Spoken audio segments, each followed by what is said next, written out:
As principais notícias no Brasil e no mundo. Você ouve agora. Bom Dia 98. Oferecimento Plano Santa Casa Saúde. Faça já o seu. 3226-6200. Realização CDL Santos Praia. 6h45, numa realização da CDL Santos Praia, Câmara dos Dirigentes Lojistas Santos Praia, está no ar mais uma edição do Bom Dia 98, dia 6 de julho de 2016, quarta-feira, vamos ao vivo até às 8h15 da manhã. Nosso programa vai ao ar de segunda a sexta-feira, das 15 para as 7 às 8h15, aqui na 98 FM. Voltando hoje ao comando da nossa mesa de som, o Flávio Henrique, excelente sonoplasta aqui conosco, excelente comunicador também, aqui nos ajudando na sonoplastia do Bom Dia 98. Tem ao meu lado o comentarista João Vilela. Bom dia, João. Bom dia a todos. E daqui a pouquinho conosco o presidente da CET Santos, Antônio Carlos Silva Gonçalves, o engenheiro Antônio Carlos Silva Gonçalves, o Fifi, complementando a bancada da quarta-feira no Bom Dia 98. Mais do mesmo, nós sempre tocamos nessa, vai ter daqui a pouco uma vinheta, né? Mais do mesmo. A bola dessa vez, a figurinha repetida é o assalto à Prosegur em Ribeirão Preto, onde foram disparados mais de 1.000 tiros, armamento de grosso calibre. O roteiro nós já conhecemos, não é?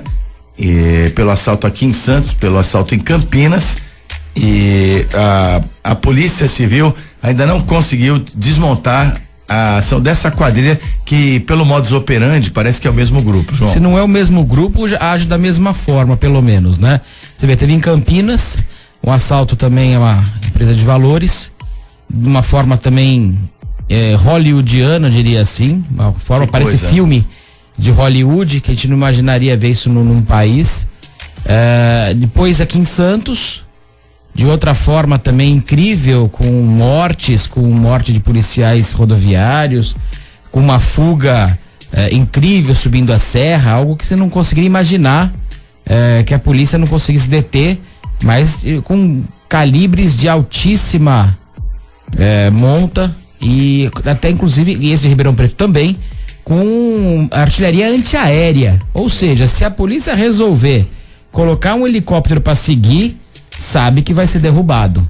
Então, até esse ponto, nós vimos as cenas aqui em Santos, agora em Ribeirão Preto, mais uma vez, nós vimos cenas aqui em Santos, uma picape com uma metralhadora antiaérea colocada atrás, parecendo aqueles casos da guerra no Oriente Médio, sabe? Para derrubar avião, helicóptero, o que tiver por perto. Exatamente. Se derruba o avião, helicóptero, claro que também pode, com tiros de grosso calibre. E eu vou te falar, viu, Zé? O grande problema hoje no Brasil é que nós temos uma legislação muito fraca em relação a roubo. O roubo talvez seja um dos grandes problemas do país hoje, mas o roubo é muito fraca a legislação. Poucos são presos, poucos são investigados. Quando são presos, a pena é mínima. Você vai dar um roubo como esse, com o uso de uma arma de fogo, com esse caos todo que foi utilizado, formação de quadrilha, o quê? 6 anos? Dá mais ou menos isso. Se fizer a dosimetria da pena, é pouco mesmo. É pouco. 1/6 você sai. Se tudo acontecer errado pro cara, se conseguirem pegar, se tudo der errado, em 1 ano ele sai. Compensa.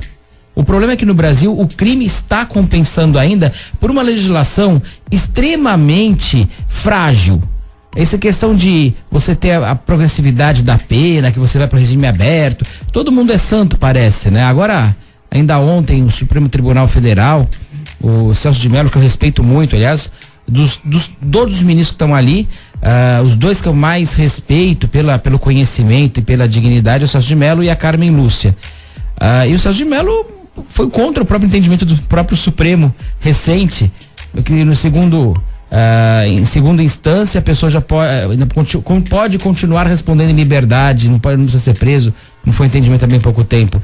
Isso é uma vergonha, porque no país, eu entendo a questão dele, constitucionalmente ele está certíssimo, inclusive, literalmente ele está certo, mas na prática, a questão é uma coisa no gabinete com ar-condicionado, com seus seguranças, seu carro blindado, com todo o aparato que tem o ministro do Supremo, não reflete a realidade das ruas. E é na rua que é o problema. Ô, João, da mesma forma também, seguindo o mesmo roteiro, Parte da quadrilha, quando estava em fuga na rodovia Anhanguera, atirou contra os policiais. O cabo Tarcísio Wilker Gomes, de 43 anos, foi baleado na cabeça. Chegou a ser levado à unidade de emergência do Hospital das Clínicas, mas não resistiu aos ferimentos. O Gomes era casado e o pai de um menino de 8 anos. Também um disparo covarde contra o cabo Tarcísio, que estava na rodovia da Anhanguera, da Polícia Militar Rodoviária. Aconteceu isso aqui também. Pois é, né? Quando mata um policial, parece que a comoção é pequena na pessoa que está servindo. Você vê, uma tragédia familiar dessa, um menino com 8 anos. Nós que temos filhos sabemos ainda mais como se sente uma família dessa forma, uma família destruída agora. E eu não vejo grande comoção. Mas quando mata um bandido, há uma comoção grande. É incrível como as pessoas se comovem, algumas pessoas que inclusive estão sendo investigadas agora, algumas ONGs inclusive se comovem, algumas pessoas que defendem, entre aspas, muitas aspas, direitos humanos, que não vejo de humano em nada nesses bandidos. Quando matam um bandido é aquela comoção. Mataram o menino lá na perseguição policial, o policial é truculenta, a polícia, é isso. Não tem disso que ele fosse bandido, mas ele não parou no pedido dos policiais e não obedeceu. Não, aquele de 10 anos, teve tantos já. 10 anos. Teve tanto, e teve o de 11 também. São tantos casos que no Brasil de crime, que um vai em cima do outro, é o de 10, você fala menino, dá uns 15 nos últimos dias, né? É uma coisa absurda. Mas tá um crime muito forte, a coisa tá muito forte. Você veja, ontem, hoje é dia 6, não é isso? Dia 5. Hoje é dia 6. Então, dia 5 aconteceu aquele, na Praia Grande, um tiroteio absurdo lá na loja de motos. Quer dizer, todo dia agora virou uma coisa comum, e o policial, que ganha pouco. Eu defendo muitos policiais, viu, Zé? Porque o policial, a grande maioria é muito correto. Tem, claro, as frutas podres na cesta, algumas frutas bem podres, por sinal, mas a grande maioria dos policiais são pessoas extremamente corretas, tanto da civil como da militar. Tenho muitos amigos na corregedoria da Polícia Militar em São Paulo. Então, tem as frutas podres? Tem, mas a grande maioria veste a sua farda, vai na rua defender a população, não é reconhecida por isso, acaba levando a fama dos maus policiais, mas a grande maioria está lá e com remuneração baixíssima, com uma possibilidade de carreira pequena, e se colocando ao risco, porque hoje o crime organizado, ele está extremamente enraizado, né? Nós tínhamos a quadrilha, que antigamente os bandidos se juntavam, hoje não, hoje é o crime organizado, e esse crime organizado está enraizado em tudo, na política, na própria polícia, em todos os lugares, no judiciário. Ô João, o diretor do Departamento de Polícia Judiciária do Interior, DEINTER 3, nós estamos aqui sob jurisdição do DEINTER 6, que é comandado pelo delegado Gaetano Vergini. O diretor João Zici Júnior, ele ressaltou que esse assalto em Ribeirão Preto, ele foi praticado, evidentemente, ele com o seu conhecimento da função policial, por gente altamente especializada. Bom dia, Fifi. A gente está repercutindo aqui, né? Como você está acompanhando com a gente, mais um assalto, como houve em Ribeirão Preto, com esse tiroteio, mais 1.000 tiros disparados contra a polícia no assalto ao Prosegur. 20 homens participaram. Bom dia, Zé, bom dia a todos. Enquanto a gente ficar discutindo o policial que deu o tiro e não procurar a quadrilha que está dando esse tiro no policial, a gente vai ficar repetindo essas notícias, Zé. Eu não vejo muita novidade nesse assunto, só mudou o lugar. Infelizmente. Né? O modus operandi, inclusive, foi praticamente o mesmo. E é impossível que a Polícia Militar não tenha inteligência, a Polícia Civil também, para detectar aonde está esse núcleo e de que maneira que eles estão praticando esse tipo de assalto. Porque, se eu não me engano, a mesma companhia de seguradora de recursos, que guarda recursos, acho que é a Prosegur, se eu não estou errado. Isso. E só mudou o local. E vai continuar assim. É um absurdo a gente conviver com essa naturalidade no Brasil, com esse tipo de assunto. Começou estourando, a gente não pode esquecer, começaram estourando o caixa eletrônico. Hoje eles estouram os bancos. Daqui a pouco vai estourar a casa da gente, vai estourar tudo. Enfim, é uma vergonha a gente conviver com isso no dia a dia. E a polícia atônita, vendo isso tudo ocorrer no estado de São Paulo e não tomando providência alguma. Os desdobramentos daquele episódio que o João até mencionou aqui, da morte do menino de 10 anos, com tiro o agente da Guarda Civil Municipal de São Paulo, redundou no seguinte: eles não podem mais atirar. Então, aí ficou fácil. Então, tira as armas já deles, já põe eles têm arma? Põe eles na rua sem arma, põe sem colete. Policial, então, mas não precisa mais. Já deixa o Estado. É uma hipocrisia tão grande isso daí, porque a gente está discutindo se o garoto, no último programa já falamos isso, né? Se o garoto tinha 10 anos ou tinha 11 anos, se ele estava de costas ou estava de frente.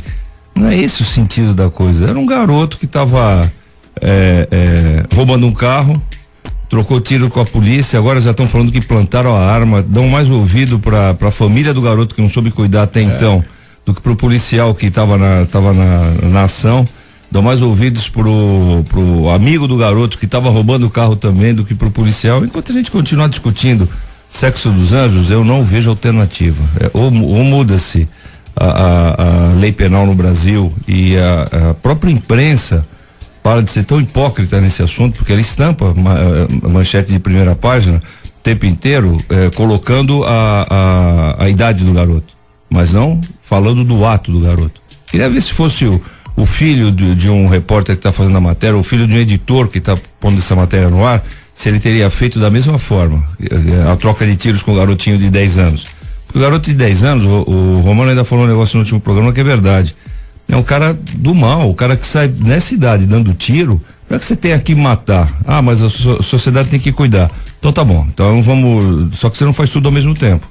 Vamos nos aparelhar de lugares adequados até a hora que você vai começar a cuidar. Quanto tempo vai levar isso? Sim. Né? Tem uma questão que é emergencial, que é prender essas pessoas, e a outra questão é a questão da prevenção. A prevenção já falhou.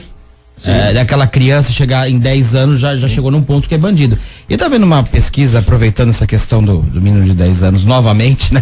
Nós saímos um crime, fomos pro outro, mas também tinha comentado isso, Fifi. E aí tava um dado interessante, que fizeram uma pesquisa na Fundação Casa e os delinquentes, as pessoas que cometeram o ato infracional, os adolescentes e as crianças que cometeram o ato infracional, a grande maioria, cerca de 85%, não tiveram a figura paterna em casa, seja do pai, seja uma referência paterna, uma referência. Isso é um dado que foi colhido na Fundação Casa. Então, nós temos uma desestrutura familiar muito grande, uma falta de cultura muito grande, uma falta de escola muito grande. É um destroçamento que o resultado é esse. Claro que na emergência não dá para tentar corrigir isso agora somente. Tem que corrigir isso, e a prevenção, que é essa questão da estrutura da família, é que está destroçada. Hoje são inúmeros pais que abandonam os filhos, pessoas que não estão ali cuidando de uma forma efetiva, as crianças vivem na rua, estão à mercê do tráfico de drogas, dos bandidos, porque tem uma imunidade, a verdade é essa, chama-se imunidade a questão, eles são imunes à justiça, eles saem com a ficha limpa, então eles não têm medo de atirar, sabem que se forem para a Fundação Casa vão aprender mais algumas coisas, vão fazer rebelião lá dentro e vão continuar roubando o carro.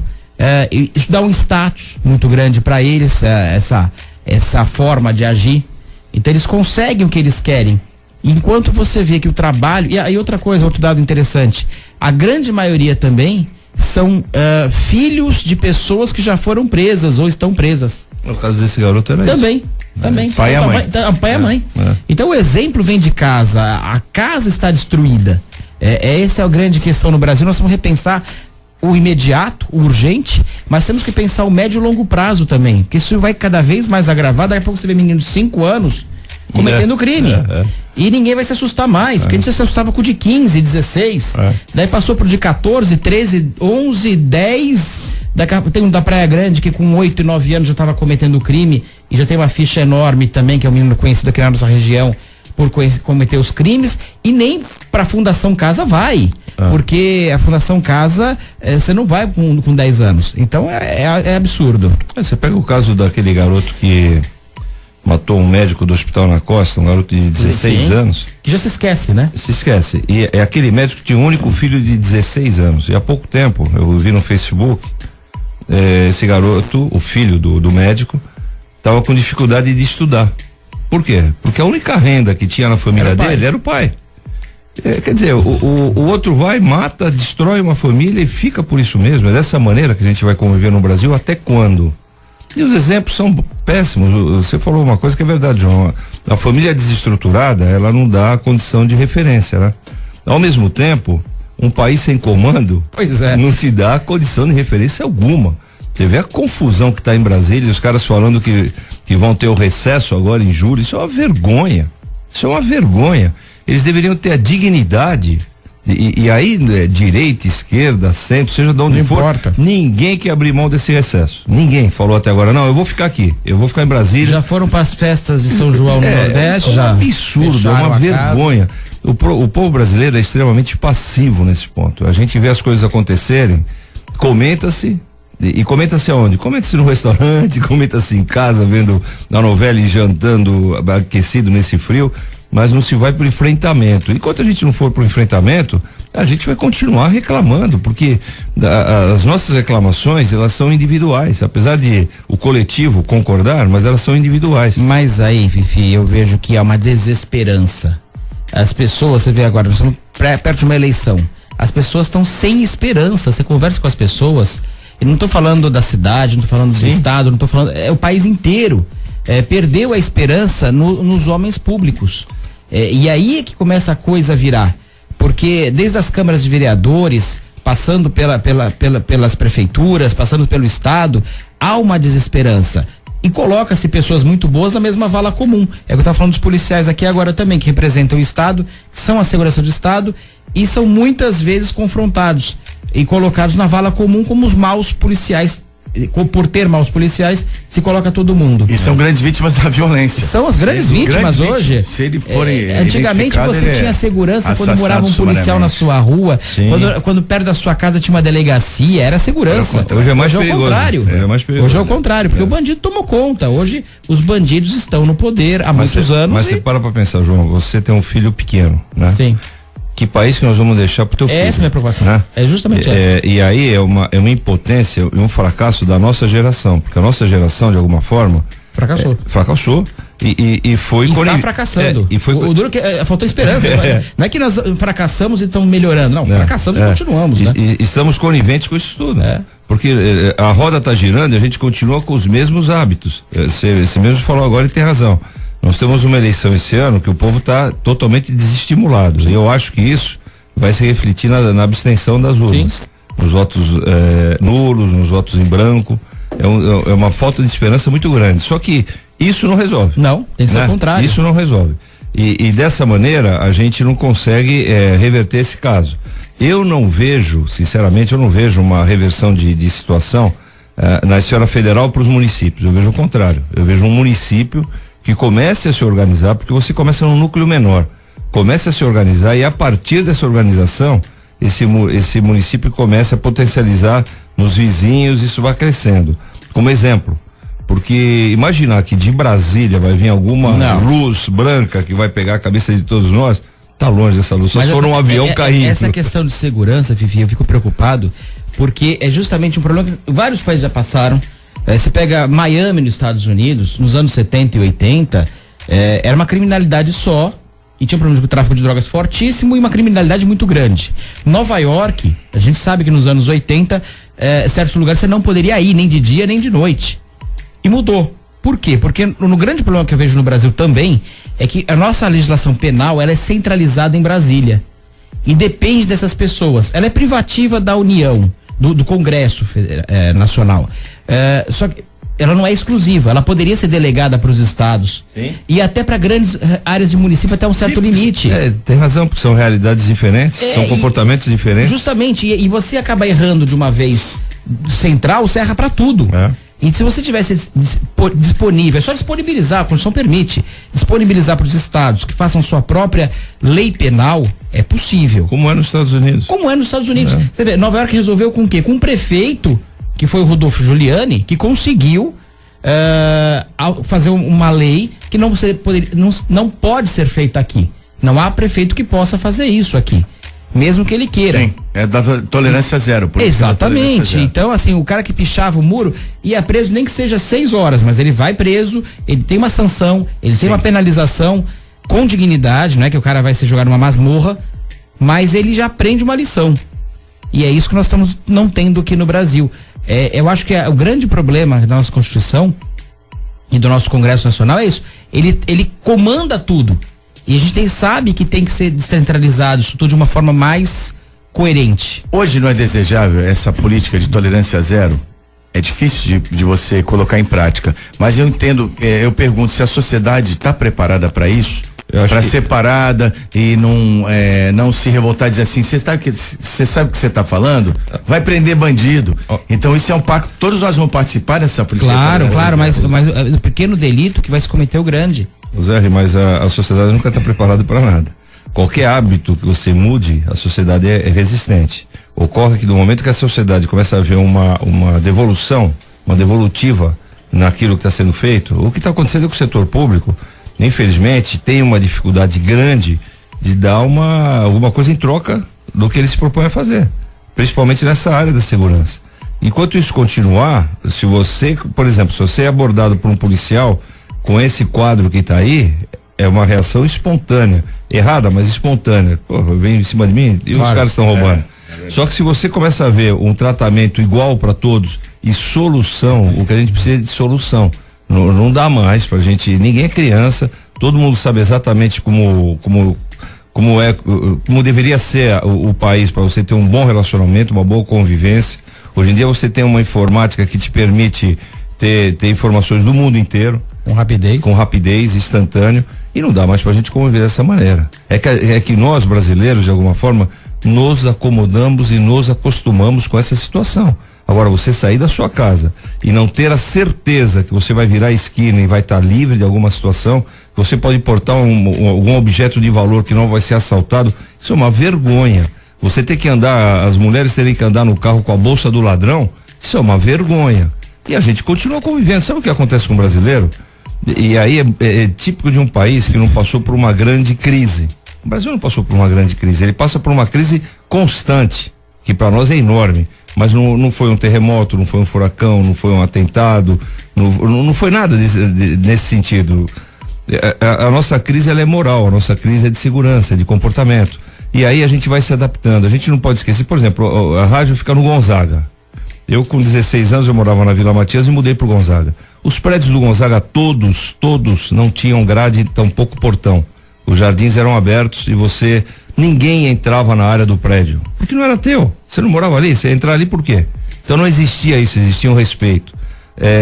Aí nós começamos a nos proteger, começamos a colocar as grades, as casas começaram a colocar as grades. São sintomas que a gente não percebe, mas que ao longo dos anos vão demonstrando o caminho que a gente está seguindo. Os carros começaram a ser blindados. Aí tem um dado, desculpa te interromper, Fifi, nós temos hoje uma empresa de blindagem de carros na região.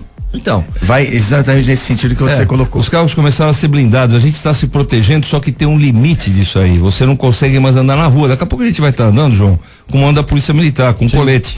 Porque pode vir um tiro a qualquer momento. Quer dizer, é uma vergonha, é um absurdo. E ainda assim não garante nada. Não garante nada, porque pode não acertar no tórax, pode acertar na cabeça.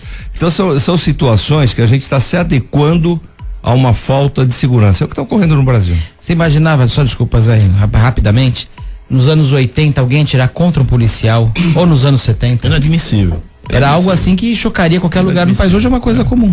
E boa parte da população se volta contra o policial. Eu vou te dar um testemunho. Outro dia faz uns anos, eu estava na Secretaria de Obras ainda. Eu fui visitar o 2º BC, São Vicente. Aí fui lá visitar, almocei com o comandante. Ao final do almoço, o comandante me levou para conhecer o quartel. Eu já conhecia, mas o comandante foi uma pessoa tão prestativa, tão atenciosa. Nós fomos ver as instalações do quartel. Daqui a pouco começa a olhar concertina em todo o muro do quartel. Para não invadir o quartel. Aí eu falei pro comandante, por que essa concertina aí? Eu imaginei que fosse pros os recos, né? A gente chamava reco na minha época, para eles não saírem do quartel pelo muro. Não, ao contrário. Pros assaltantes não entrarem no quartel. Eu falei, mas como? O assaltante entra no quartel do exército? Do lado ali, com guarita, com ele falou, o exército tem que chamar a polícia. Ele falou, entram e roubam armamento. Eu falei, não é possível. No momento que você não tem respeito às Forças Armadas, a gente quer discutir o quê?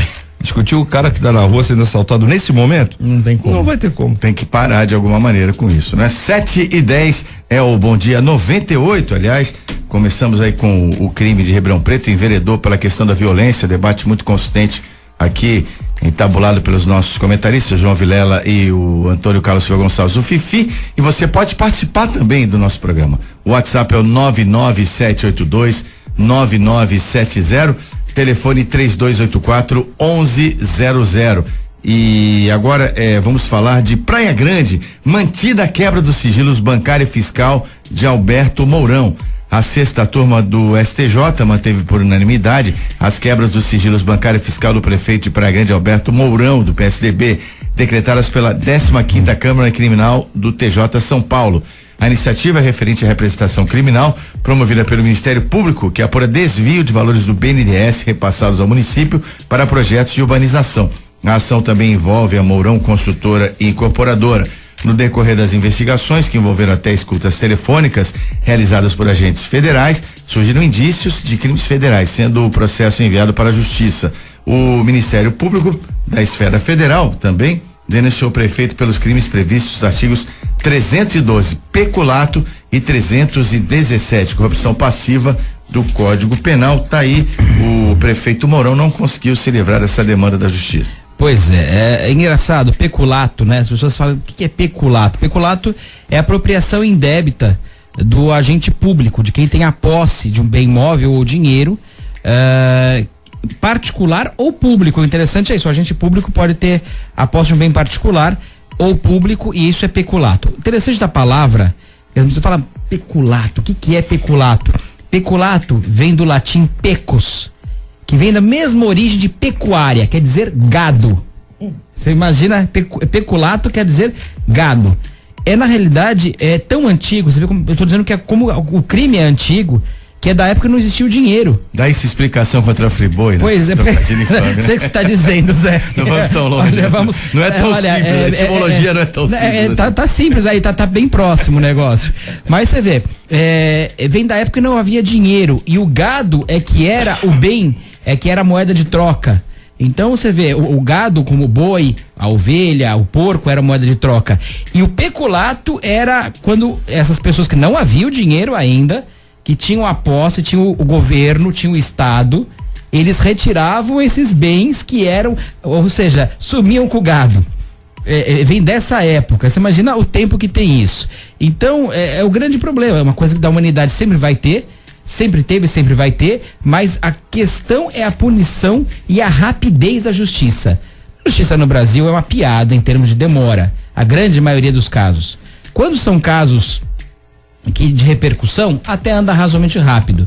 Mas não dá para você ter, e a quantidade que os juízes ficam de processos é absurda, a grande maioria. O número de processos que eles têm que julgar é desproporcional, a estrutura que a justiça tem também é desproporcional, com algumas exceções, como por exemplo a Justiça Federal, no caso de Curitiba, que consegue ter uma agilidade muito grande, por sinal, que é o grande medo das pessoas, é que a justiça começou a andar. Você vê, de algumas pessoas, é claro, que são as pessoas que comandam o país, o medo deles é que a justiça funcionou. Olha o absurdo que nós chegamos. Então, eu tô falando do peculato porque eu falei do roubo antes. O roubo é o que aflige a comunidade em geral, que você sai na rua, o roubo é o grande vilão, que ele pode, a gente falou da outra semana passada, virar o latrocínio com facilidade, basta escorregar ali o dedo no gatilho, o roubo vira o latrocínio. Agora, o grande problema nós temos no país, grosseiramente, que é um crime silencioso, é justamente esses crimes que tiram o dinheiro público, o desvio de dinheiro público. E é o que mais acontece no Brasil. Talvez seja o crime mais comum, junto com o roubo, os dois grandes gargalos da nossa situação no país. Eu vejo, essa notícia é uma notícia antiga, né? Ela teve um desdobramento agora, mas é um assunto que já correu, se eu não estou enganado, miseravelmente aí uns 6, 7 anos por aí. E é uma coisa que já deveria ter tido uma solução faz tempo. Eu não vejo problema algum, o homem público, o homem que se predispõe a trabalhar no setor público, ele está sujeito a um tipo de ação dessa magnitude. uma quebra de sigilo bancário, uma quebra de sigilo fiscal, uma quebra de sigilo telefônico. E se o cara não deve, qual o problema? Nenhum, né? Desde que isso seja feito com responsabilidade, porque também tem a outra ponta. Precisa ver se a outra ponta vai fazer com responsabilidade. E aí, quando eu falo da outra ponta, é quem de fato está investigando. Se fizer com responsabilidade, que se faça o sigilo, que se quebre o sigilo e se averigue o quanto antes. Eu não sei efetivamente, eu li essa notícia à época, depois ela esfriou, para minha surpresa ela voltou agora, mas é uma coisa que se o Mourão tá tranquilo, eu sou ele, eu vou e falo, olha, minha conta é essa, meu telefone é esse, a época é esse, quebra logo esse sigilo, averigua e volta e repara essa notícia. Não fica falando que vai quebrar e depois não diz que não encontrou nada. Vai e diz que não encontrou nada. Ou se encontrar, obviamente vai ser cobrado. Mas é uma espada na cabeça do gestor aí, no caso, do prefeito de Praia Grande, que precisa ser resolvido quanto antes. Que não está comprovado ainda. Mas uma época pré-eleitoral como essa, isso. É algo ainda... É mais estranho ainda, é uma coincidência muito infeliz nesse momento. E ele é candidato a uma reeleição. Sim. Então eu acho que é um assunto que, esse tipo de assuntos, no meu ponto de vista, tem que ser resolvido rapidamente. É o que o João falou anteriormente. Não dá para cair na vala do esquecimento. Foi feita a investigação, na época chegou a prender até algumas pessoas. Se prendeu algumas pessoas é porque tinha alguns indícios. Por que não se completou essa investigação? É que infelizmente no Brasil a gente fica, e aí tem que generalizar de novo, a gente fica discutindo a vírgula do processo e não o objeto do processo. Sim, sempre. Né? E aí na vírgula do processo sempre dá condição de você ganhar tempo. Só que o objeto do processo, o que foi feito efetivamente ou não foi feito, ele não é discutido. Ele é discutido do formato. E no formato a gente perde um tempo tremendo. É o grande problema, Fifi. O pessoal ainda fala em verdade real. Poxa vida, parece pleonasmo. Não, no direito só se fala nisso. Não, qual que foi a verdade real? Pô, tem duas verdades, tem a real e a irreal? Tem. No direito tem. E normalmente o processo é extinto pela verdade irreal, ou seja, não existiu uma mentira, porque é o processo, é justamente o que você colocou agora. Nós temos dois tipos parece uma coisa louca, você fala em verdade real, né? E é o que acontece, a verdade real é o que aconteceu realmente e o outro que aconteceu no processo. E é extinto aquilo lá, daqui a pouco prescreve, que apenas vai de 2 a 12 anos. A pena de peculato, por exemplo. Para prescrever não precisa muita coisa, não. Aí você pega as penas, elas são praticamente não, são estabelecidas a periodicidade delas por lei, né? Sim. A partir daí, cabe ao juiz aplicar o período que ele imagina o adequado para aquela pena, para aquele ato. A dosimetria, ele vai ter que calcular, é um cálculo que é feito. Que vem em relação ao remédio, a dose do remédio. Aí quando chega no momento que o juiz deu a sentença, aí começa o cidadão, conforme o comportamento dele na cadeia, que é uma coisa extremamente subjetiva, porque quem está julgando já não é mais o juiz que julgou a pena, é outra pessoa que está observando o dia a dia daquele preso. Aí cai assustadoramente. Por exemplo, você pega um negócio. É um sexto da pena, normalmente. Você pega um negócio do mensalão. Sabe o que passou para a população? A gente estava falando de falta de esperança. Sabe o que passou para a população? Palhaçada aquilo. Vale a pena roubar. Vale a pena roubar. Você puxa uma cana de 1/6 da tua pena, mas você fica milionário. No Brasil, valeu a pena roubar. Teve perdão da pena, inclusive. Então, são uns absurdos que não dá para você conviver.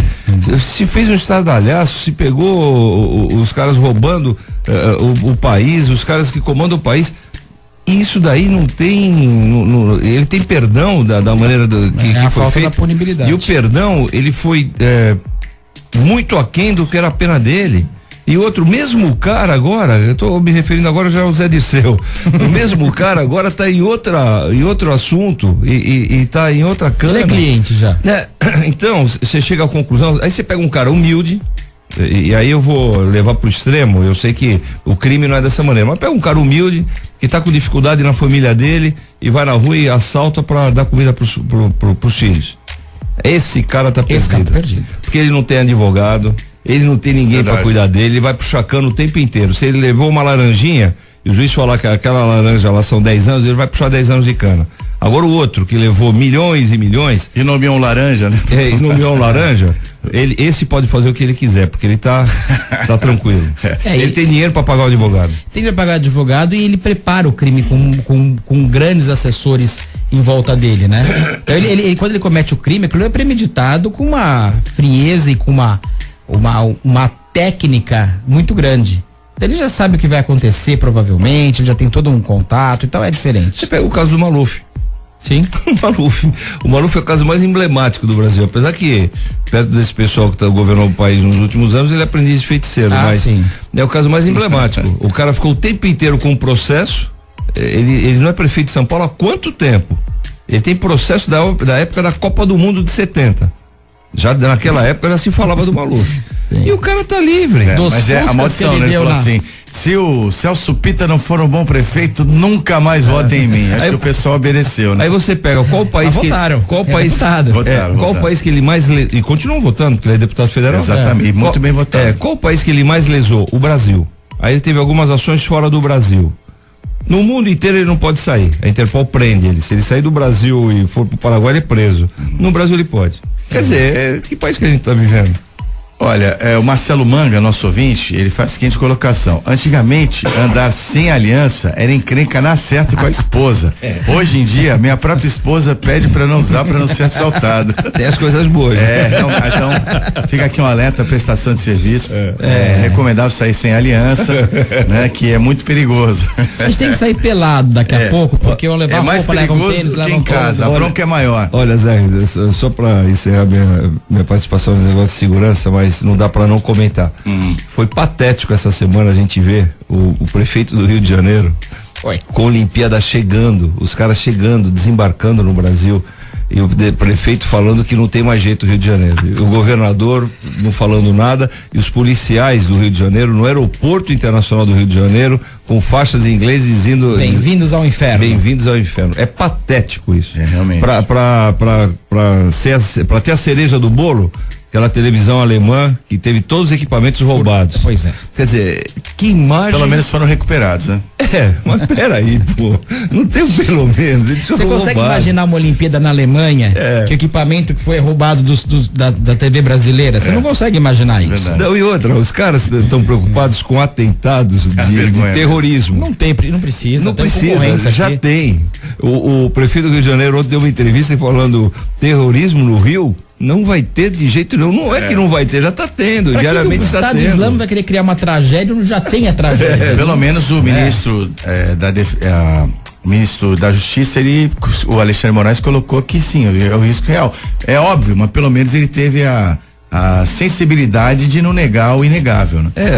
Apesar que os caras eles vão cair no lugar que a tragédia é diária. Eles vão ter que se sobrepor à tragédia que a gente vive. Vai ser difícil eles terem uma pirotecnia diferente do que a gente já vê no dia a dia. Né? Sim. Agora, 7h23 é o Bom Dia 98, no ar, realização da CDL Santos Praia. Vamos conferir a situação de balsas e estradas.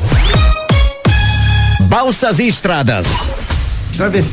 Travessia Santos Guarujá, 6 balsas estão em operação, tempo de espera de 20 minutos em ambos os sentidos.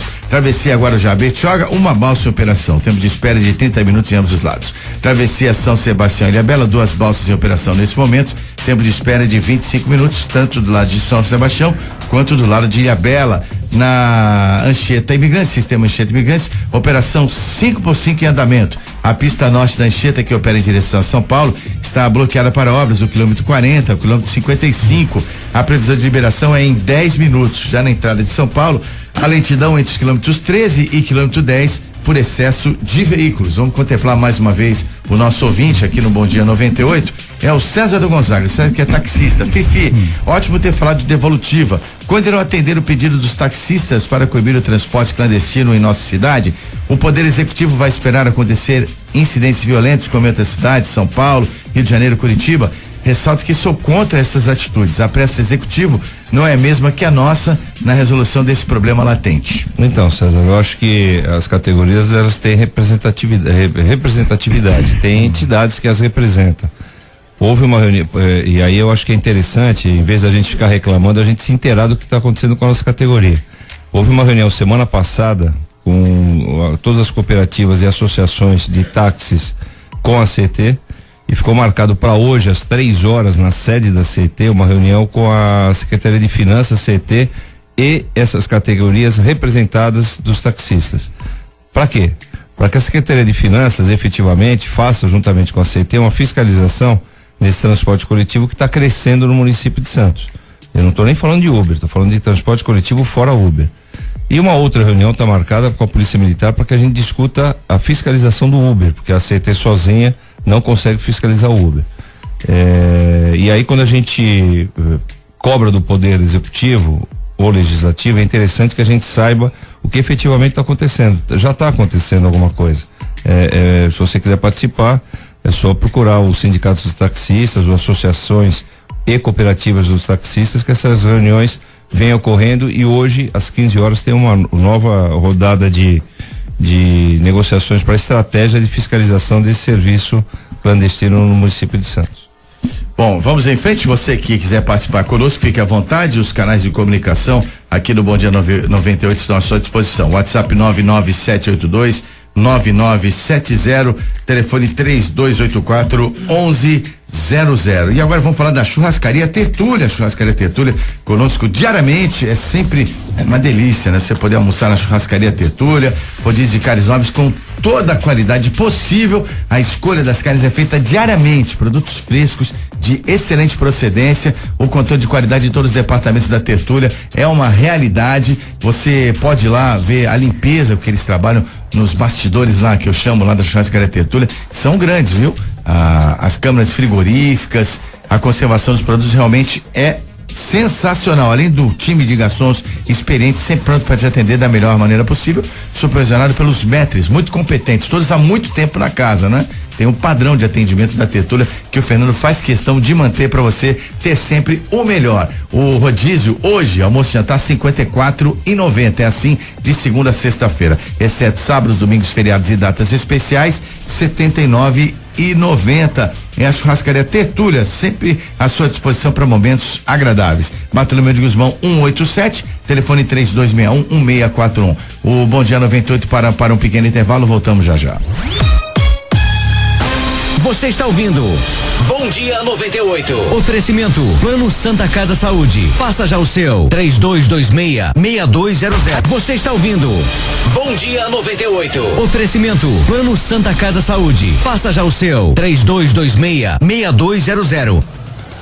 De volta com o Bom Dia 98, vamos ao vivo até às 8h15 da manhã, programa realizado pela CDL Santos Praia, Câmara dos Dirigentes Lojistas Santos Praia. Saudação especial ao nosso presidente Nicolau Obeide, que também ocupa a bancada do programa todas as terças-feiras. Tem mensagem aqui da Roberta Quaresma, esposa do Rafael Quaresma. Ela comenta sobre a questão da violência. Acho que tudo isso é um problema de base, educação, mas estamos vivendo em uma total inversão de valores, onde os policiais não podem mais nada e os bandidos podem tudo. Lamentável essa situação. Parabéns pelo programa. Obrigado a Roberta Quaresma, que aliás está fazendo aniversário hoje, né, Roberta? O Rafael anunciou aqui ontem e ele disse que ia te dar um presente muito especial, né? Você gostou do presente que o Rafael lhe entregou, Roberto? Se você não gostou, por favor, reclamações com o Procon Santos, né?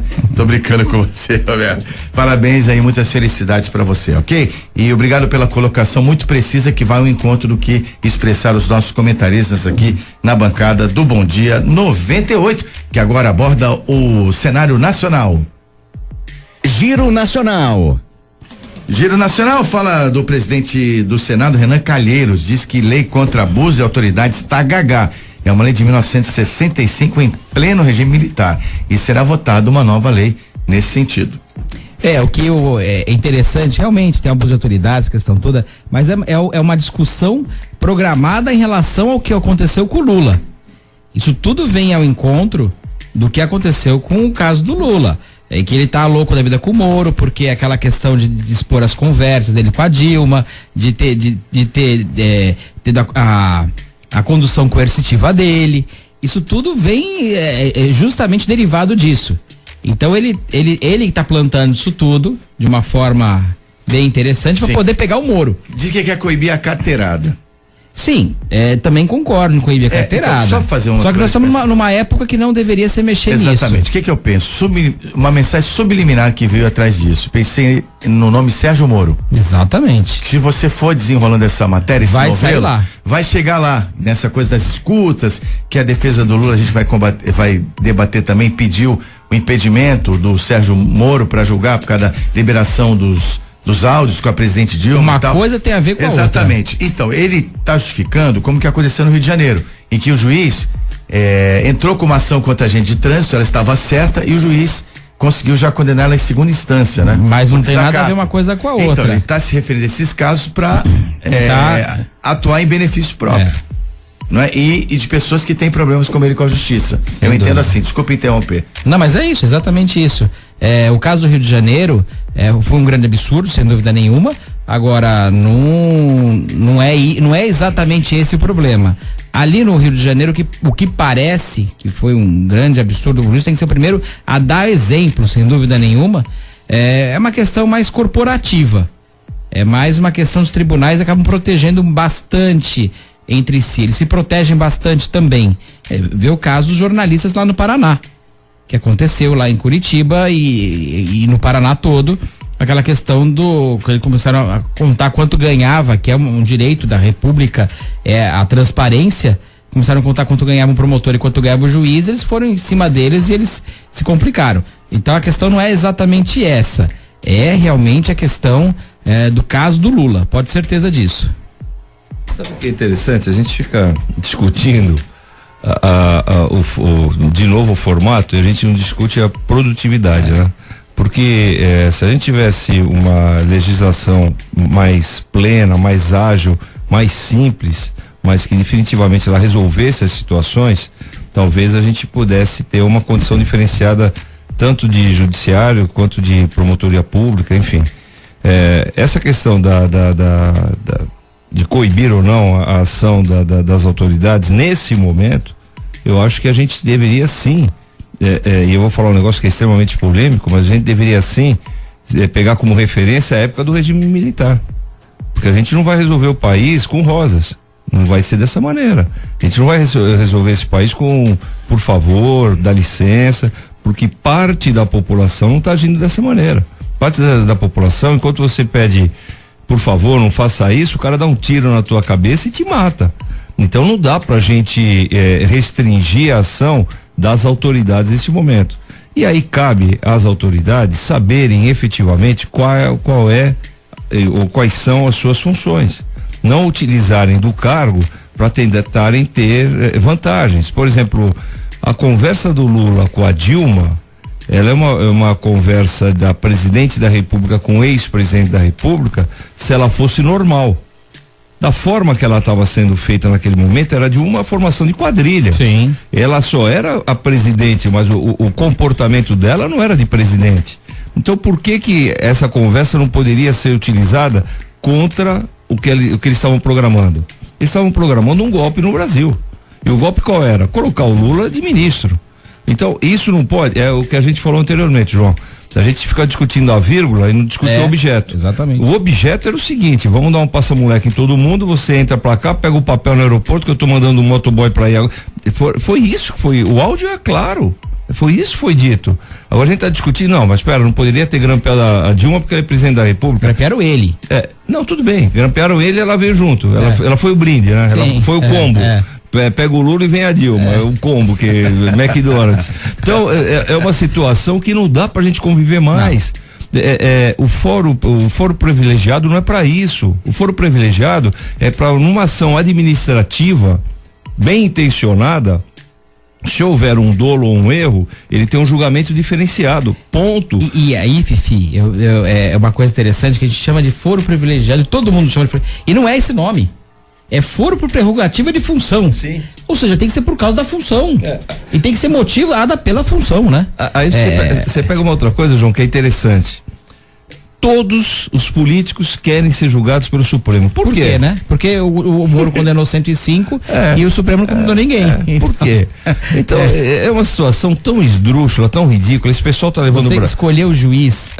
Porque você sabe que aquele juiz é amigo teu, é sensacional, né? Esse pessoal tá levando o Brasil para uma vala tão ruim, um lugar tão ruim, que você chegar e querer mudar o país com essa política que a gente tem hoje é difícil. É difícil você explicar pro cidadão que ele tem que ser honesto, que ele tem que ser digno, que ele tem que trabalhar, e ele olha para baixo, ele tá sendo assaltado, ele olha para cima, ele também tá sendo assaltado.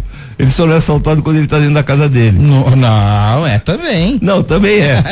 Mas ele se sente um pouquinho mais seguro na casa dele. Mas tá difícil, tá muito difícil o Brasil dessa maneira, e não vai ser resolvido, falei no início, vou voltar a falar, com rosas. Não é dessa maneira que vai se resolver, infelizmente. Vai ter que ter um choque de gestão, um choque de justiça, para que efetivamente a gente mude o rumo desse país. Desembargador se declara suspeito no caso Fernando Cavendish. O Fernando Cavendish, dono da construtora Delta, e ele já se declarou, já se adiantou, porque ele tem amizade e o mesmo advogado. Exatamente, com o Técio Lins e Silva, que é de uma família de juristas eméritos do Rio de Janeiro. Inclusive já foi até candidato ao governador do Rio, Técio Lins e Silva, há um bom tempo atrás. O que eu vejo, por exemplo, eu concordo até com a suspeição, né?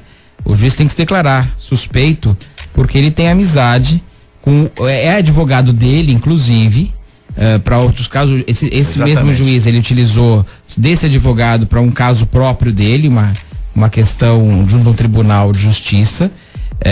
E é o mesmo advogado que tá, e ele tem amizade também, e também pressupõe, quando você tem o mesmo advogado, o juiz tem um advogado que é o mesmo advogado do réu, pressupõe uma confiança nessa pessoa, né? Quando você tem um advogado, você pressupõe confiança, fidelidade, uma série de coisas. Então eu concordo até de se mas não foi espontâneo, né? O Ministério Público Federal, na realidade, que falou, olha, foi uma suspeição. Você é amigo dele? Não, mas tudo bem, ele podia falar que não, como teve casos no STF aí de ministros que você vê que foi declaradamente amigo do réu, e tudo bem, né? Mas sabe o que? E aí você começa a perder a confiança nas instituições, sim, né? Total. E você pega um caso desse, caramba, esse caso do Cavendish e do Carlinhos Cachoeira, né? É velho já também, né? É velho. Isso. E os caras já foram presos, já foram soltos, e continuam fazendo. E agora quiseram pôr tornozeleira nos caras, mandaram eles pra casa e não tem tornozeleira. Para com isso, sabe? Então, que eles roubaram tanto o Estado que agora foi contra eles. O Estado não tinha dinheiro para comprar tornozeleira e eles é que pensaram nessa. Mas por que eles estavam nessa prisão? Para que eles pudessem, de alguma forma, dizer o que está acontecendo. Agora, um cara que está com tornozeleira em casa, no conforto, ele vai contar alguma coisa? Não vai contar nada. E o Fernando Cavendish mora mal, né? Num apartamento em frente à Praia do Leblon, Delfim Moreira, endereço mais caro do Rio de Janeiro. São umas situações, e esse assunto já era para ter sido resolvido. Ele não está sendo resolvido, e novamente ele está desacreditando totalmente um procedimento legal, né? Porque você chega à conclusão que não vai acontecer nada. E esse desembargador, o Zé falou, é verdade. Ele se sentiu suspeito para continuar com o caso, porque começaram a pressionar. Sim, senão ele teria pego esse caso e teria falado, olha, nem tornozeleira precisa, fica em casa. Pega indo do charuto e acende o charuto em casa. Porque não dá mais pra gente conviver dessa maneira. Não dá. Você imagina, o Zé, quando você fala desembargador, você fala, não, esse cara é um cara sério. Esse é um cara que não está contaminado com nada, ele vai ser isento no julgamento. Não está acontecendo isso no Brasil, não estou falando nem desse. Alguns não estão tendo esse procedimento. E o juiz é uma figura que tem que ser imparcial, tem que ser extremamente sério, tem que ser uma pessoa, porque não é ele. Ele está na figura do Estado. Ele não é uma pessoa, exatamente. Você pega aquele juiz do trabalho que estava falando naquele prédio, qual era o nome dele? O Lalau dos Santos Neto. O Lalau, o cara O Lalau tá em prisão domiciliar agora, né? Mas também, né? Meu Deus do céu, o que aquele cara levou? Mas você vê que esses casos, do Lalau, foi o genro dele que tava com ciúmes e com inveja, queria uma grana por fora e ele não deu. Do Cachoeira, que todo esse estouro que teve do Mensalão começou com o Cachoeira. que fazia parte do rolo lá do Correio. E o Cachoeira tem um modo que ele é aquele bandido clássico do negócio, né? Aquele cara que... E ele filmava tudo e gravava tudo para depois extorquir os caras. Então esses vídeos todos que tiveram na época, ele mesmo gravou. Ele gravava ele fazendo a propinagem dele. E aí que estourou toda o caso do Mensalão. Quando alguém não aceitou, ele foi extorquir o cara. Você pega, só pra concluir da minha parte, você pega como as conversas elas se entrelaçam, elas se completam. Nós estamos falando desse momento que a gente tem eleição no país agora, novamente, eleições municipais. A época do Cachoeira, teve a reeleição do Lula, ele foi reconduzido. Aí teve a eleição da Dilma, ela foi eleita. A época da Dilma, na reeleição, houve o negócio do Petrolão, ela foi reconduzida. Sim. O povo parece que vê a notícia e não acredita no fato. Ele vê aquilo e na hora de votar, dá um espasmo cerebral, ele vota no primeiro nome que aparece na urna eletrônica. E a gente sofre com isso. Mas aí, Fifi, eu vejo o seguinte, o grande problema é que as pessoas acreditam, às vezes, numa falsa economia boa de mercado. Tá tendo emprego, nós estamos fazendo. E o que a Dilma tentou segurar até a última hora, devido agora justamente ao impeachment dela, é isso. Ela fraudou contabilmente, a fraude pedalada é fraude contábil, na verdade. E para poder parecer que o país ainda tinha chance de crescer. Nós já sabíamos que não, mas uma grande parte da população não sabia. Mas eu concordo contigo nesse sentido. Só que não existe uma sociedade madura sem uma consistência moral. Sim. Não existe, não dá. Se você não tiver princípios e procedimentos adequados numa sociedade formalizada, você não consegue ter regras. Se você não tiver regras, você não consegue evoluir. Você involui o tempo inteiro. É o que está acontecendo no Brasil. Sim. Então a população vê e faz o seguinte: o Lula tá roubando, mas peraí, eu tô empregado, eu tô comendo. Bota no Lula de novo. Isso aí. Não é assim. Não deve ser assim, mas ele quer uma estabilidade quando ele conquista alguma coisa. Porque a gente pensa no individualismo o tempo inteiro. Então, vai regredir da Lava Jato, a gente vai entendendo todo o esquema, né? Tudo que ele envolvia, e a gente chega no Mensalão naturalmente. O Lula não caiu naquela época porque ele tinha popularidade fantástica, até por essa situação de bem-estar que se vivia no país. Sim, baseado no consumo, enfim. E o Mensalão, Zé, você para pra pensar, por que existiu o Mensalão? Qual o objeto do Mensalão? O objeto do Mensalão foi cooptar parte do Congresso para votar com o Executivo. Sim. Né? Então aí você tem o corruptor e o corrompido, que é o Executivo e o Legislativo. Como é que pode alguém tá operando essa situação na sala ao lado de quem manda e quem manda não sabe o que está acontecendo? Não existe isso. Essa conversa, eu não estou sabendo, já era para algemar e colocar na cadeira no mesmo dia. Se fosse verdade, Fifi, vamos supor que vamos dar a chance da dúvida. Se fosse verdade, se acontecesse isso comigo, eu tô lá numa sala, as pessoas fazendo falcatruas da sala ao lado, e eu não soubesse, o que ia acontecer depois, quando eu soubesse, eu ia ficar louco da vida com essa pessoa. Vamos supor que eu não soubesse. Eu ia detonar essa pessoa de todas as formas, porque ela está me detonando. Então, o que ele ficaria louco da vida com essas pessoas, mas não, ele foi lá e defendeu ainda essas pessoas. Mas nesse caso, não daria nem para ele não saber pelo seguinte, pela quantidade. Claro. Eu entendo o que você falou, um caso individualizado, um caso pontual, talvez o cara não saiba, é um país inteiro, é muito grande, ele não é, apesar de ser responsável por tudo, talvez não tenha a informação plena. Mas nesse caso, que você tem 500 e poucos congressistas e você tem que cooptar 50% desse grupo e está cooptando, ele não saber, desculpa, não dá. Não tem como. E aí a gente fica as notícias, por isso que eu às vezes estou cobrando muito da imprensa e eu acho que a imprensa é fundamental nisso, para esclarecimentos. A imprensa ela não pode ser parcial, mas ela tem que ser esclarecedora, ela não pode colocar dúvida aonde o problema está com a vítima. Volta o negócio da segurança, não pode colocar dúvida na polícia militar, ela tem que colocar dúvida na bandidagem, na organização criminosa. E nesse caso, ela não poderia colocar dúvida do conhecimento ou não, ela deveria ter mostrado qual era o quadro, porque ela sabe qual é o quadro. Ela sabe exatamente qual é o quadro, ela sabe como é que funciona. Ela poderia não ser impositiva no ponto da informação e falar assim, é mentira o que ele está falando, mas ela poderia ter mostrado, olha, para ter funcionado dessa maneira, o esquema teria que ser esse, por causa disso, e aí sim deixá-los explicando, não a gente ficar na dúvida o tempo inteiro e achando que, como parte da população acha até hoje, que o governo que passou nos últimos 13 anos no Brasil é um governo limpo, que quis o bem da população o tempo inteiro, o que não é verdade. O Ivan, voltando àquela notícia da questão do Fernando Cavendish, da suspeição, que já foi declarado no Jornal Nacional, né? Ele disse na imprensa primeiro que ele se considerava suspeito.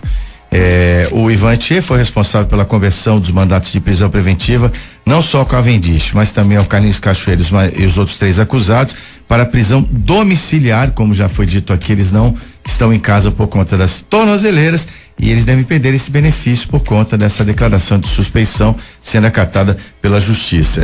Esse é o quadro. Falamos também de Brasília. Hoje o Zé Eduardo Cardoso vai defender a Dilma, vai depor no Senado, não é? É uma testemunha de defesa da Dilma no processo do impeachment. E voltando da Brasília, não, o Giro Nacional está muito denso.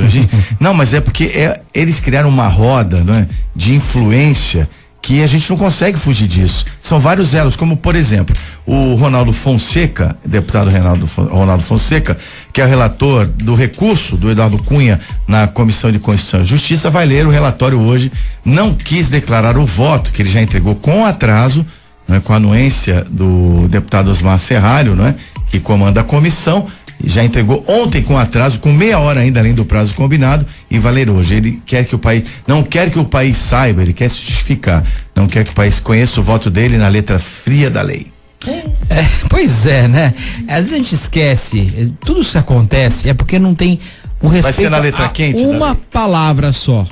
Nós podemos resumir tudo isso que acontece por falta de respeito a uma palavra, chamada república. Isso quer dizer res pública, quer dizer coisa pública. Não há o respeito à coisa pública. É o grande problema no Brasil, dá para resumir na falta de respeito a apenas uma palavra. E também, Fifi, colocando tudo que a gente tem, nós temos uma bandeira, que poucas bandeiras no mundo tem uma frase, tem uma palavra, dizendo o porquê, aquele propósito do país. E nós temos a nossa bandeira, que na minha opinião fica acima até da Constituição. Eu sei que tecnicamente não fica, mas essa ordem e progresso parece que é um desejo do brasileiro, né? Desde lá de trás. Foi muito feliz, na minha opinião, para lembrar pra gente, quando a gente olhar pra nossa bandeira, que hoje nós não fazemos mais isso, antigamente nas escolas nós tínhamos aquela questão de pensar na bandeira, o nacional, uma série de coisas da pátria, que hoje parece que virou uma coisa ruim, por lembrar o militarismo, e não é exatamente essa forma, tem que ser o contrário. O patriotismo não é questão de ditadura ou não, é o contrário, é valorizar o nosso país. E nós temos uma bandeira escrito ordem e progresso, é o que nós queremos, já está estampado na bandeira, melhor lugar não teria. O Eduardo Cunha conseguiu seu intento, tudo indica, né? Com esse recesso, chamam de recesso branco, né? Recesso branco, recesso é recesso, não vai votar nada. Conseguiu jogar para agosto seu julgamento. Como também o impeachment da Dilma tem datas chaves em agosto, exatamente o mês das Olimpíadas. E no meio das Olimpíadas. Exatamente. No meio das Olimpíadas. É isso aí. É o cartão de visita do Brasil pro mundo, vai ser o impeachment da Dilma. Quem vai inaugurar a Olimpíada, hein? Será que vai ser o Temer, a Dilma ou os dois juntos? Já falaram da presença da Dilma, o Temer falou que tudo bem. Não sei, é melhor perguntar pro Sérgio Moro, né? Ele que vai decidir. Não, você sabe que o Milton Neves, eu tenho muitas restrições a ele e tal, ele é santista, eu gosto muito dele no rádio. Quando o Rio foi escolhido como sede das Olimpíadas, ele falou: vamos inaugurar uma nova modalidade, assalto ornamental, né? Assalto ornamental. Nado na poluição também, nós temos a opção lá de transporte. Eu acho que no final, essas Olimpíadas, elas vão ser um sucesso. Eu também acredito. É o meu ponto de vista, eu acho que elas vão ser um sucesso. Eu torço para isso. Agora, pro país, qual é o legado? O legado de uma Olimpíada é você fomentar na garotada o objetivo de ser um atleta olímpico um dia, de ir pro esporte, de ter uma atividade diferenciada.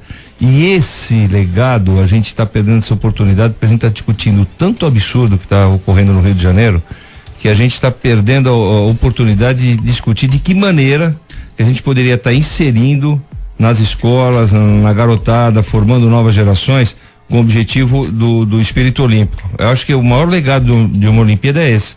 As medalhas são importantes, lógico, individualmente para os atletas, são importantes como referência para os garotos que queiram praticar aquela modalidade, mas o mais importante é você ter um objetivo diferenciado, que o Brasil por muito tempo não teve. O Brasil sempre foi o país vira-lata, conseguiu trazer uma Copa do Mundo há 2 anos, e o legado que ficou foi o escândalo do valor dos estádios. Exato. Muito maior do que o 7-1 da Alemanha. Nós já sabíamos que ia acontecer, né? Obras incompletas. Muito maior do que o 7-1 da Alemanha, porque o 7-1 da Alemanha foi um jogo que acabou, entrou pra história, virou estatística. Agora, o legado do escândalo, isso daí a gente vai pagar. Vocês foram na Copa do Mundo? Eu fui. Eu fui também. A organização foi maravilhosa. Foi perfeita. Eu não fui, mas... E que também deixa a gente até feliz, mas ao mesmo tempo revoltado. Por que não faz assim sempre? Por que não faz sempre? Né? É verdade. Mas teve que declarar feriado, teve que fazer uma série de coisas para a coisa não travar. Eu estive pouco antes das Olimpíadas de 2008 na China. E estive em Xangai. E foi sensacional. Eles quiseram fazer o seguinte: olha, nós vamos mostrar um país que todo mundo acha que é atrasado e tem seus problemas também. Nós vamos mostrar um país diferente para as pessoas que estão aqui. E mostraram um sistema de transporte eficiente, mostraram uma série de coisas novas, mostraram uma nova China. E ficaram em primeiro lugar também, no quadro de medalhas. E no Brasil a gente não vê nem essa esperança de quadro de medalhas, né? A gente vê, talvez se ficar nos 10 primeiros, a gente vai ser feliz. Né? E uma outra coisa, o Brasil poderia estar vendendo agora o potencial turístico dele para o mundo inteiro. E ao contrário. E ele está vendendo uma insegurança para o mundo inteiro, para as pessoas não virem para cá. E por mais que choque, outro dia eu vi um vídeo de uma TV americana, um apresentador, você viu? Eu vi. Apresentadora achincalhando o país, falando absurdo, só que ele falava, não é que ele falava... Era verdade, isso, revoltava como brasileiro, mas ao final do vídeo, envergonhava, você falava, caramba, tudo que ele falou é verdade, e a gente está perdendo essa oportunidade, e olha, é difícil você recuperar. Imagina se hoje você pega um avião e vai para Istambul. Você não vai. Daqui a quanto tempo você vai para Istambul? Você vai evitar por um tempo. E lá tá mais seguro que aqui. Tá mais seguro que aqui. Agora imagina que os caras venham pro país para passar férias na alta temporada deles, que é julho, que lá é verão e aqui não. Eles viriam no final do ano, que aqui é verão. Não vão vir, e a gente vai perder a oportunidade de potencializar uma indústria que é fantástica para o país inteiro, que é a indústria do turismo. 7h54, uma nota: a Polícia Federal mira ex-diretor da Eletronuclear e cumpre mandados de prisão no Rio de Janeiro e Rio Grande do Sul, desdobramento da Operação Lava Jato, da operação recentemente deflagrada. E para fechar o giro, o Facebook faturou 44 milhões e 600 mil reais com publicidade do governo federal em 2015. O valor é quase igual ao recebido pelos 4 principais jornais brasileiros. Se você quer identificar onde foi esse dinheiro, é só você buscar várias páginas de sites e blogs favoráveis ao governo federal de alguma forma. É outra coisa, né? Propaganda é importante se ela for real. Não adianta você fazer uma propaganda enganosa. Isso é propaganda enganosa. A gente cansa de escutar tanta coisa bonita, tanta coisa legal. A gente estava comentando agora da Copa do Mundo. Não tinha o trem de alta velocidade que ia sair de Campinas, passar por São Paulo e até o Rio de Janeiro, que ia ser inaugurado até a Copa do Mundo. Não ia ter o monotrilho do governo do estado de São Paulo, que ia vir do aeroporto de Guarulhos até para fazer interligação com o metrô. Não tinha um monte de coisa que ficaram de fazer até a Copa do Mundo, ia deixar de relegado justamente.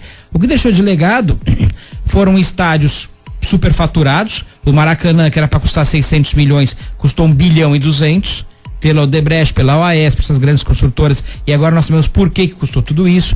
Deixaram estádios em lugares que não tem nem jogo de futebol, como na Amazônia. Quer dizer, é dinheiro público jogado fora. Eu não vejo diferença entre essas atitudes, essas condutas, com o peculato, que é se apropriaram indebitamente do dinheiro da mesma forma. Então, na realidade, esse estudo todo, o Rio de Janeiro falido, imagina como é que, eu acho que nunca na história das Olimpíadas, nem na Grécia Antiga. Já teve um cara há pouco tempo que falava isso, nunca na história desse país. E foi justamente esse cara que falava isso. Hoje ele pode falar várias vezes, nunca na história desse país. Um estado falido vai sediar uma Olimpíada, que é justamente o contrário, é para falar assim: olha, eu vou mostrar para vocês como o nosso país, o pessoal tem uma imagem talvez distorcida lá fora, mas não, olha que bacana que é o nosso país. Então você encontra bandidagem, você encontra poluição, falta de infraestrutura, e tudo bem. Engraçado, você sabe que muita gente ataca a grande mídia, fala que a mídia é golpista, algumas pessoas acreditam nisso, né? Mas, pô, a internet é uma fonte de balelas, mentiras, também uma fonte de denúncia séria. Tem tanta coisa absurda, uma vez eu recebi até do Lula essa coisa de não saber de nada, recebi um WhatsApp dizendo, olha, o Lula está muito estressado, ele chegou até a perder a memória. Eu falei, qual é o efeito prático? Ele já não sabia de nada. Vai lembrar do quê? 7h57, Bom Dia 98, volta já já.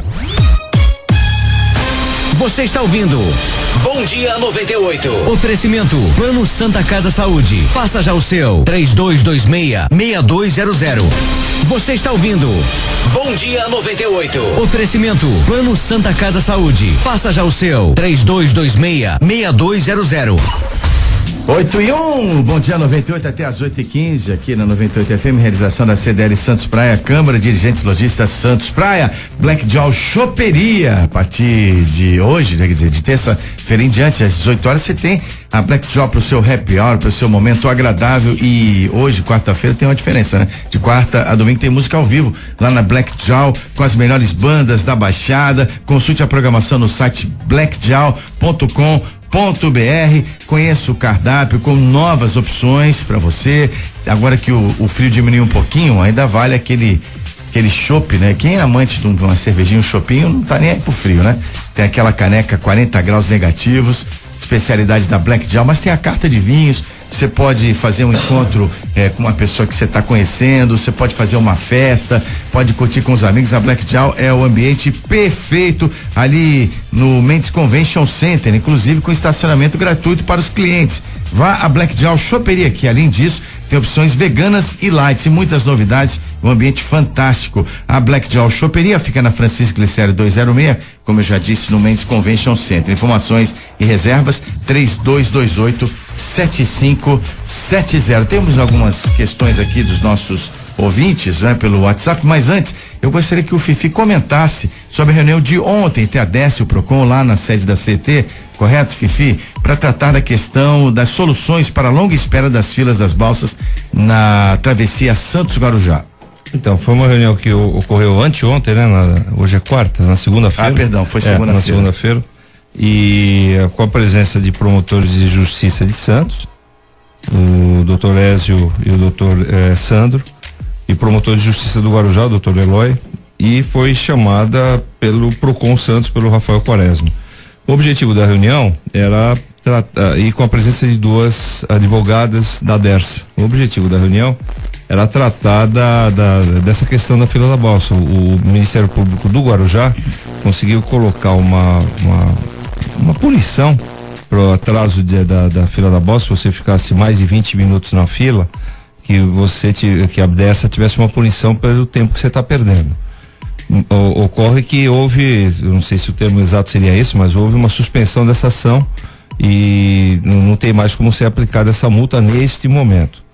E o que queria se discutir efetivamente é como é que a DERSA viabiliza essa travessia de balsas para que houvesse uma espera menor. Até porque há pouco tempo, não muito tempo, mas há pouquíssimo tempo, a espera na fila da balsa era muito pequena. Você tem 3 atracadouros do lado de Santos, mais 3 do lado do Guarujá, fora o flutuante. Flutuante do lado de Santos, assim como do Guarujá, comporta mais de 3 a 4 balsas. Então, o problema não está como chegar e como partir, como chegar às balsas. O problema está na quantidade de balsas que estão sendo disponibilizadas. Ainda o promotor do Guarujá, o doutor Eloy, ele colocou que Guarujá, em alguns momentos, tem apenas 3 balsas circulando. Para o volume de veículos que circulam, e se eu não estou errado, esse volume entre bicicletas, motocicletas e automóveis, algo em torno de 12 mil veículos dia, indo e voltando, Guarujá e Santos, isso daí é inconcebível. 3 balsas, capacidade média aí de 60 veículos, 70 veículos no máximo em cada balsa. Você vê a quantidade de balsas que você vai precisar para fazer esse transporte, principalmente nos horários de pico. Mas infelizmente, pela falta de técnicos da balsa, essa reunião foi postergada por uma nova data. A gente está aguardando agora, foram dadas 2 datas para dessa se pronunciar. Uma seria na próxima segunda-feira e outra na próxima quinta-feira, não amanhã, mas quinta-feira da semana que vem. E a gente espera que a partir daí a gente consiga resolver esse problema da espera na fila das balsas para a travessia Santos Guarujá. O Vivi, eu te pergunto, a dessa foi representada por 2 advogadas.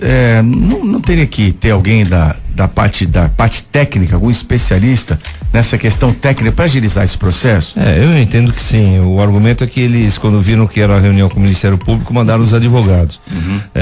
Eu acho que a parte mais prática. Poderia mandar o advogado e o técnico. Sim, a parte mais prática era o advogado e o técnico para você poder resolver isso efetivamente. E outra, a dessa se dispõe a prestar um serviço para a população, tanto de Santos quanto Guarujá, e é um serviço que é prestado e remunerado, ele tem que ser prestado com qualidade. Não dá para você perder tempo na fila, como hoje está ocorrendo. As pessoas ficam mais de 1 hora para fazer a travessia Santos Guarujá. Essa perda desse tempo é exatamente o que a gente discute hoje em termos de mobilidade urbana. Você não pode ter essa perda o tempo inteiro. Você tem que ter agilidade no seu deslocamento, seja para qualquer motivo for. Tua origem e destino tem que ser encurtada a cada instante. E o que eu vejo estranho, realmente levar 2 advogados, não levar nenhum técnico, dá a impressão que a pessoa vai querer só se defender e não vai querer solucionar o problema, que o advogado é para defender, não é para solucionar um problema técnico de trânsito, de balsa. E o que é estranho, que a Dersa realmente não presta um bom serviço há muitas décadas aqui. Departamento de Estradas e Rodagens, se não me engano, SA, Dersa, quer dizer, né? Eles sejam bons, talvez, acho que nem é isso, com estradas e rodagem, não para balsa, porque elas vivem quebradas, são balsas antigas, é um sistema de transporte inadequado. A gente vinha discutindo essa questão de ponte, túnel, ponte há mais de 30 anos praticamente, pelo menos, bem mais de 30 anos, e não se chega a uma conclusão, se faz projeto, se faz isso, faz aquilo, e é um transporte precário. Acho que não há no mundo distância tão curta, com tantos veículos passando, que se use um transporte tão precário e com tantos acidentes e com tanta poluição. Às vezes a gente nem discute a poluição das balsas, que é incrível. Agora, 8:07, já o Giro Esportivo, Ricardo Martins já na linha. Deixa eu falar da APO Planos Odontológicos Empresariais, que é referência em benefícios para seus funcionários, com mais de 200 dentistas credenciados só na região, em cobertura nacional. A APO tem uma central de atendimento exclusiva, 7 dias por semana, 24 horas por dia, um setor de auditoria, controle de qualidade permanente e liberação online de vários procedimentos. A APO é uma empresa que tem 50 mil vidas, está estabelecida em Santos e em Sorocaba e é certificada pelo ISO 9001 em todos os departamentos. Tem parceria com a CDL Santos Praia, tem clientes além da CDL como a Grupo Mendes, Unimed, Santa Casa Saúde, Grupo Rodimar, Transbrasa, o Grupo A Tribuna, Santa Cecília. A APO realmente tem qualidade para te oferecer e esse benefício na saúde bucal, que é extensivo à família do funcionário, e você pode fazer essa adesão também. Conheça mais sobre a APO Planos Odontológicos ou empresariais, ligando 2104-4000, 2104-4000, ou acesse apoodonto.com.br. APO Odonto, a saúde da sua empresa começa aqui. É hora do Giro Esportivo. Giro Esportivo. E o nosso especialista é o jornalista Ricardo Martins. Bom dia, Ricardo. Opa, legal. Bom dia, Zé. É você, ouvinte ligado na 98. Antes de falar Ricardo Martins, do Giro daqui a pouquinho vamos refazer o contato com o Ricardo. Um comentário daqui a pouquinho sobre o essa Giro vergonha Esportivo. Da bolsa aí, mas a gente já adianta as notícias do esporte dizendo o seguinte: o Lionel Messi, o pai do jogador, foram condenados a 21 meses de prisão na Espanha por fraude fiscal. A condenação, no entanto, não implica em prisão dos dois, por se tratar de uma pena menor que 2 anos. Cabe recurso contra a sentença junto à Suprema Corte da Espanha. Aí um mau exemplo. Eu não entendo porque as pessoas que ganham tanto têm que burlar o fisco e depois viver sob aí a pena pesada da lei. Não entendo. Agora sim, Ricardo Martins da linha. Bom dia, Ricardo. Opa, legal. Bom dia. Beleza agora, Zé? Tranquilo, manda ver, tranquilo, favorável. Falar do esporte, se você me permite, né? Vocês estavam falando sobre a balsa aí, e realmente vocês têm muita razão, né? É uma vergonha o que acontece hoje, principalmente na ponta da praia. A CET tenta da melhor maneira arrumar o trânsito lá, mas não tem condição. Tem fila é quilométrica, tem dia que chega no canal 4, a pessoa quer ir pro Guarujá, a pessoa quer vir do Guarujá e não consegue atravessar. Realmente é uma vergonha. Deixa eu aproveitar também, né? O presidente da CET tá contigo hoje aí, pra dar uma olhadinha com carinho ali, ô Zé, no canal 6 com a Pedro Lessa, o farol de 3 fases ali, ele abre, fica 20 segundos aberto, fecha, trânsito no final da tarde lá, tá complicadíssimo. Falei, deu o meu recado. Fala do que agora, hein, Zé? O jogo do São Paulo é o grande jogo de hoje, não é? É, sem dúvida alguma, né? Um grande jogo hoje no Morumbi, a partir das 9h45 da noite, semifinal, jogo de ida. O São Paulo vai enfrentar o Atlético Nacional de Medellín. Olha, quem acha que o Atlético Nacional de Medellín tá vindo para passear, pode tirar o cavalinho da chuva, viu? O Atlético fez 3 contratações, gastou 8 milhões de reais, perdeu o Copete, por exemplo, hoje jogador do Santos Futebol Clube, mas não vai ser fácil pro São Paulo não. O tricolor que não terá Paulo Henrique Ganso, vetado pelo departamento médico, também não terá o Kelvin, está fora do jogo, o Mena deve voltar, ele que ficou fora devido a uma lesão muscular. O torcedor de São Paulo vai em grande número hoje ao Morumbi, na esperança do São Paulo conseguir um bom resultado pro jogo de volta a semana que vem. A outra perna, como a gente diz, né, Zé, da Libertadores da América, acontece amanhã. O Boca Juniors da Argentina recebe o Independente Del Valle. Lembrando que hoje também tem semifinal, jogo único da Eurocopa, hein? Hoje à tarde, a partir das 4 da tarde, lá de Brasília, a bola rola para Portugal e País de Gales. Vão disputar aí uma semifinal. É bom lembrar que Portugal já foi finalista da Eurocopa pela primeira vez na sua história, né? País de Gales chega a uma semifinal de Eurocopa e pode aí fazer história pelo Campeonato Brasileiro, a rodada no final de semana, mas o grande jogo da rodada acontece apenas na próxima terça-feira, quando o Santos Futebol Clube enfrenta o Palmeiras às 8h30 da noite, lá no estádio do Verdão. Palmeiras com muitos desfalques e o Santos completo, pode ter até a volta de Ricardo Oliveira, viu, Zé? Ô, Ricardinho, ó, hoje o jogo de Portugal, queria saber o seguinte, queria saber seu palpite. Portugal vai empatar de quanto? Não vai empatar não, eu acho que Portugal vai dançar, viu? Apesar do Gareth Bale não vai ter ali seu companheiro de ataque, né? O Cristiano Ronaldo hoje vai ter o seu companheiro de ataque que vem jogando muito. Eu tô pra arriscar que vai ser na prorrogação e vai dar País de Gales, viu, Zé? Quero o seu palpite agora. Então, já que você pediu palpite, pede palpite pra todo mundo aí, da Eurocopa e da Libertadores da América. Quero ver se o pessoal tá bom de palpite aí, ô Zé. Bom, deixa eu te falar, hoje Portugal vai ganhar, estou aí com a coluna portuguesa e no Abro lá, o pessoal até da Portuguesa Santista torcendo por Portugal, né? Vai ser 2-1 pra gente, o Bale vai fazer um gol, mas Portugal vai ganhar. Oi? Você vai jogar? Não, tô machucado, dessa vez não. E agora, ele pediu o palpite de vocês, João, São Paulo e hoje o Atlético Nacional, quem ganha? Putz, eu sou ruim nisso, hein? Sou muito ruim, mas eu acho São Paulo. São Paulo, quanto? Ah, não tenho nem ideia. Fifi. Empata. Eurocopa, Portugal e você primeiro, João. Não, eu torço pra Portugal. Gales. Torço pra Portugal. Acho que vai perder, mas eu torço pra Portugal. Se ganhar vai ser de 1-0, coisa parecida. Tá certo, Fifi. Eu torço pra Portugal, mas acho que perde. Eu acho que Portugal não tem time pra ganhar do País de Gales. E o São Paulo mesmo não tá com moral aqui não, né? O jogo vai ser difícil pro São Paulo. Mas São Paulo tem aquela tradição da Libertadores importante, né?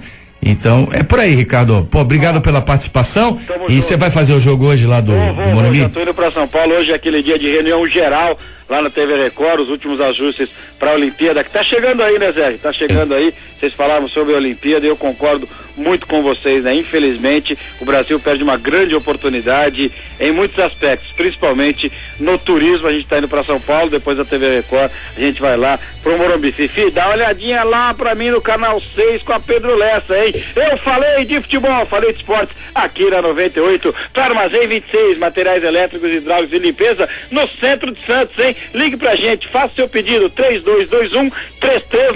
A gente entrega no centro da cidade e não cobra absolutamente nada. Armazém 26, Praça da República, número 35. O número do armazém é fácil, você anota aí, 3221-3396. Grande abraço, tchau, Zé. Obrigado, Ricardo. Ricardo Matias, amanhã de volta com as novidades do esporte no Bom Dia 98, agora 8h14. Vamos encerrar com as participações dos nossos ouvintes. A Sandra Alonso da Aparecida diz o seguinte: bom dia, só existe uma maneira de mudarmos o triste quadro brasileiro, não votar, porque o desrespeito gera desesperança. Eu tenho lá minhas dúvidas. É o contrário, nós temos que votar e votar consciente. Senão aqueles que já estão há muito tempo vão prevalecer. Exatamente, a questão é ter a consciência no voto.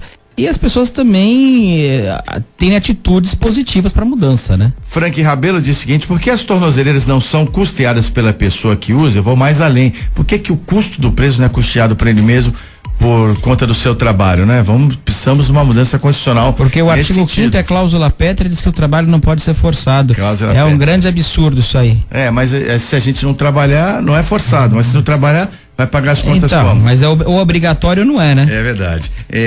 Para fechar, tem aqui o Fábio Taxista, ele quer saber o seguinte, porque os agentes da CT, que vem vários táxis desembarcando passageiros da região do Gonzaga, acabam multando e carros particulares fazem o que querem, param onde querem na frente dos agentes e não acontece nada, nem por parte dos agentes da CT e da Polícia Militar. Ele entende, o Fábio, que tem perseguição contra os táxis. Não tem perseguição e não dá pra gente generalizar. A gente da CT, todos têm um nome no uniforme. Se ele viesse com uma denúncia, olha, o agente tal em tal lugar, tal dia fez isso, eu poderia tomar providência. Dessa forma, generalizando, infelizmente não posso tomar providência alguma. Agora, fica tranquilo que não existe nenhuma predisposição para ir contra taxista. Para encerrar o Bom Dia 98 de hoje, informação que vem lá do nosso presidente da CDL, o Nicolau Beide, brasileiros já pagaram este ano R$1 trilhão em impostos e taxas. O equipamento que mede o número da arrecadação tributária em todo o país, o impostômetro, registrou a marca ontem à tarde. R$1 trilhão em impostos é o que nós já pagamos. Ainda bem que nós somos muito bem atendidos em todos os tipos de serviços públicos, não é verdade? Pelo menos daí por conta do governo federal, e tem muitas carências no Brasil, com certeza, mas a parte dos impostos nós estamos cumprindo ali religiosamente. 8h16, obrigado João Vilela, obrigado Fifi, obrigado ao Flávio Henrique conosco aqui, também retornando das férias na sonoplastia, vai comandar a excelente programação do 98 até o meio-dia, ao Rick Santos da nossa produção, a Cláudia, o Bom Dia 98 vai ficando por aqui, volta amanhã às 6:45. Um grande abraço e até lá.